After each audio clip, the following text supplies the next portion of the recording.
Hey everybody, it's a Mad Master here. I'm doing a bunch of videos this weekend, probably. I wouldn't be surprised if I did 6 or 7 videos because I'm just kind of in the mood to do more videos. And I don't know. I don't know if I'm gonna try to get more on other platforms too. Now it's a pain in the things that if I want the algorithm, it's a pain in the word that the algorithm doesn't like. So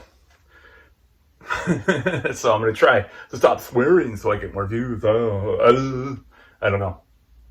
So this video is about a concept. These are all off the cuff videos, by the way. I am coming up with more scripted stuff. I swear, I've been delaying like a couple of videos where it's all edited and all scripted and stuff. But I mean, maybe a year from now you'll see 5 of those like well produced videos. Maybe I'm just gonna, because considering how much of a procrastinator I am.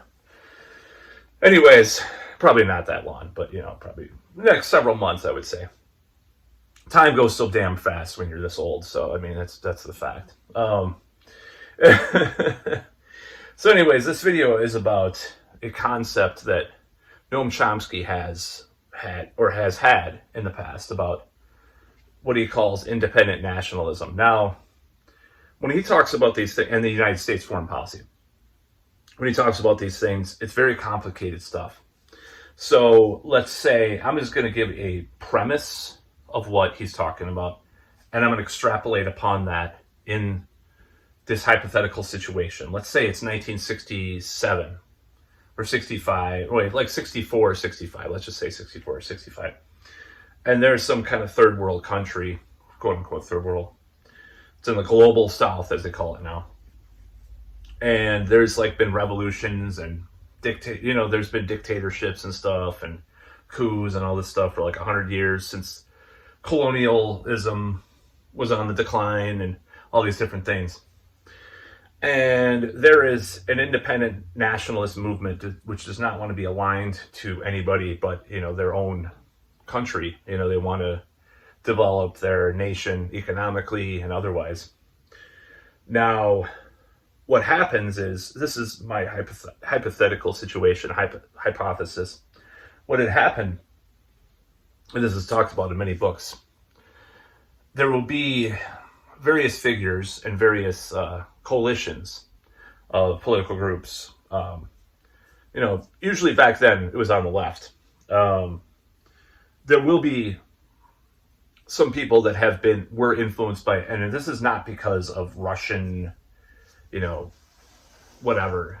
This is because it just was very popular. I think it's maybe a mixture of both. Maybe there was some interloping with Russia, but this is before. I'm talking about stuff that happened before these things happened. So there are some like Marxist people in these groups, and then there's some like independent nationalists that aren't aligned with that economic philosophy. And then there's some other people. So what happens is there's a charismatic figure that comes up and he's like, let's say he's not a Marxist, but he has like more like New Deal kind of ideas for his country or whatever, So let's just hypothetically say that. And then what happens is, there's a couple of Marxists in his party too. And the United States decides to like support some coups and stuff like that. So then Russia, or USSR at the time, will say, hey, we have an offer for you. We'll support you economically, blah, blah, blah, blah, blah, if you, follow the party line a little bit more.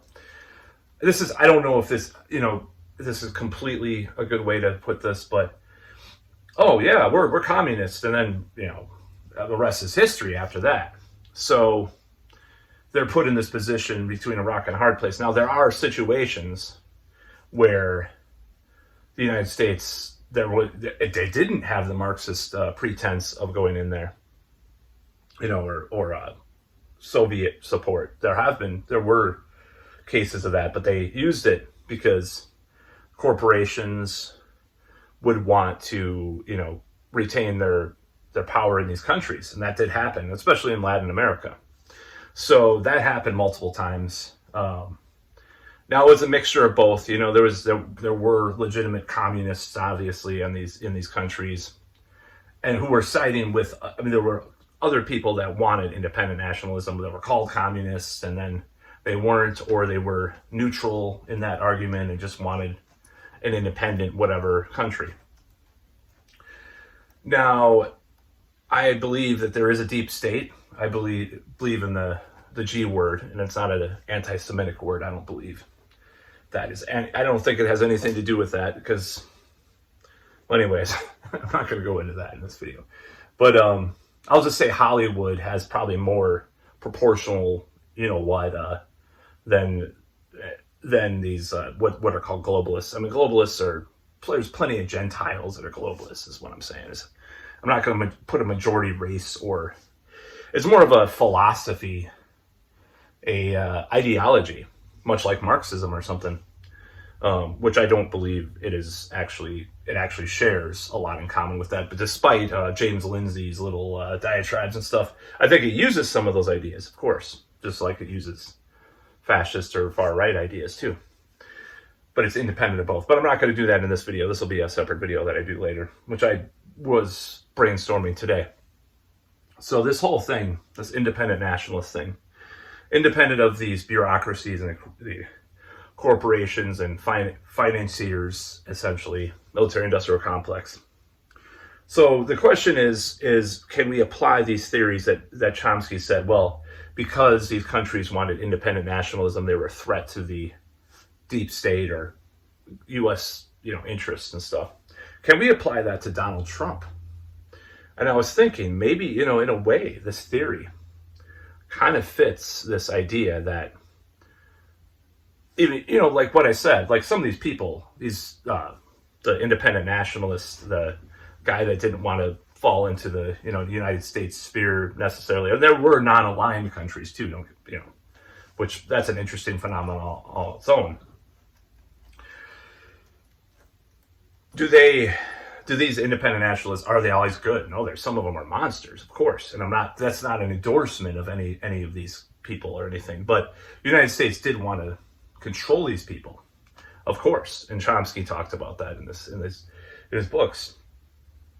Now, does that same apply to Donald Trump? Is Donald Trump almost like an independent nationalist in this context?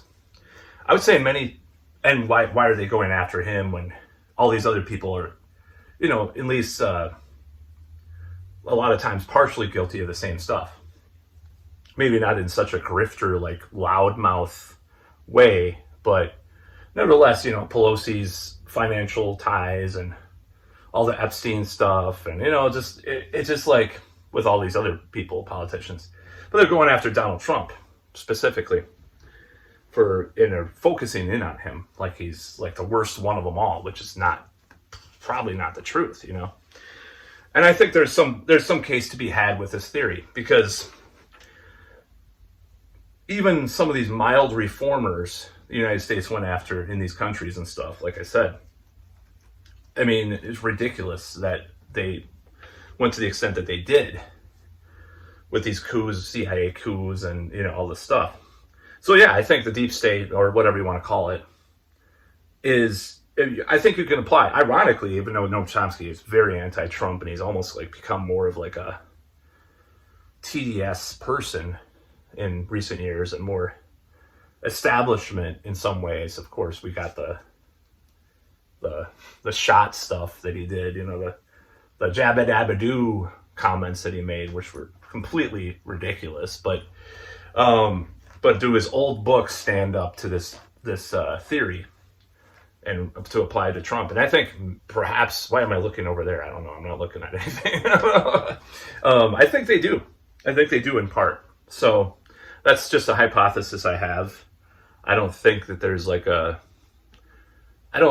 don't like the guy myself, but I'm just saying there are some things that he threatens establishment-wise that you can adopt this idea in there, which is the ultimate irony, because people think people know that Noam Chomsky is so anti-Trump, and Trump is still part of the establishment. I'm not going to go into all my my opinions about him. I'm just saying, as a general rule, does he kind of fit into this archetype of this independent nationalist? And even on a smaller scale, or even on a with smaller things, maybe not in the same realm. Yes, I do think that he does. I don't think that this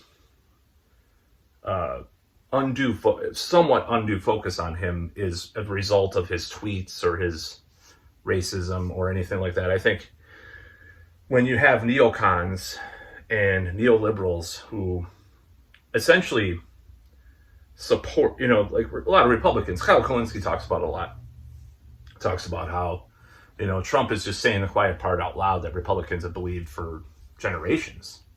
And it's not, the policy-wise, it's not all that different. A lot of the stuff he says is not all that different.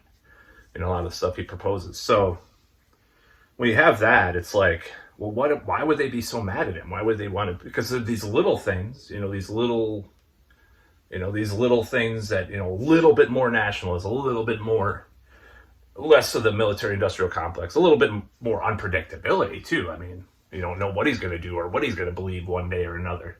It's quite a Gemini, like me. It's just, always changes his mind. So, yeah, he's always distracted by stuff So, it's just saying that. So that's my belief about the whole thing. I don't think that, it's not like I don't think that, I think there is a threat, is what I'm saying. Like, I think he does threaten these people. Not on a, pragmatically liberal or leftist level. I think it's beyond that, because you notice that people that are some of the most loudmouth people against Trump on the left aren't like Bernie bro. In fact, I got in this weird argument. I think it got me banned from Facebook for a day.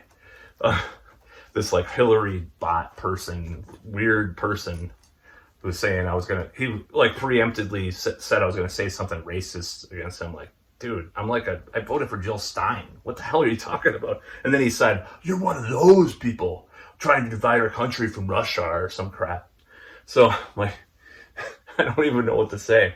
But yeah, I don't think, I think there is a threat that he is pushing, or they're threatened by him in many ways for various reasons, where they don't like his unpredictability and some of his very mild reforms with regards to tariffs or, things like that. So the nationalist part is a threat to them, is a threat to the establishment. I will acknowledge that. I'm not going to lie. He has a lot of nutty supporters and a lot of nuts stuff going on, right? I understand that, right? And I understand that's a threat. But I don't think a lot of these people wouldn't have the vitriol, especially from the neocons. They've never met a war they don't love. Why would they want less wars? Why would they think that Trump because Trump says a quiet part out loud, and he doesn't always follow what the generals say for him to do, right? I mean, a lot of the stuff he did was a disaster, like the assassination and, the dude in Iran, or I can't pronounce his name, I should say, because I'm bad at pronunciation a lot of the time, but he is a threat. That's just the general sense that I get.